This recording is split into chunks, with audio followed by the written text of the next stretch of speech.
৭২ জনের residence card বাতিলের মধ্যে ৫ জনের রেসিডেন্স কার্ড ফেরত দেওয়ার নির্দেশ দিয়েছে পর্তুগালের আদালত। গত বছর শেষের দিকে পর্তুগালের এলেন্তেজো শহরে একটি কোম্পানিকে অবৈধ অভিবাসনের সহায়তা করায় সেই কোম্পানির ৭২ জন ক্লায়েন্টকে তাদের যে রেসিডেন্স পারমিট ছিল সেটা বাতিল করার নির্দেশ দিয়েছিল আদালত, এবং দেশ থেকে নির্দেশ দিয়েছিল পর্তুগালের ৪টি আদালত, লওলি, লেইরিয়া, আলমাদা এবং সিন্ত্রা।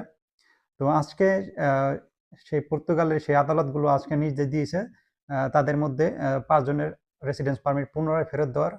আদালত এটা বলেছে যে একটা কোম্পানি যদি দোষী হয় তাহলে সেই কোম্পানির সমস্ত ক্লায়েন্ট দোষী নয়, তারা নির্দোষ হতে পারে। তো তাদের এই ডকুমেন্টগুলো সুন্দর করে যাচাই না করে তাদেরকে এভাবে রেসিডেন্স কার্ড বাতিল করা আইনের মধ্যে পড়ে না। তো এই ৫ জনের রেসিডেন্স পারমিট ফেরত দেওয়ার নির্দেশ দিয়েছে এবং বাকি যাদের রেসিডেন্স পারমিট বাতিল করেছিল তাদের কেসটা যাতে পুনরায় আবার যাচাই করা হয়, আইএমএকে সেই নির্দেশ দিয়েছে। তো দিন শেষে ভালো থাকুন, সুস্থ থাকুন এবং সৎ থাকুন।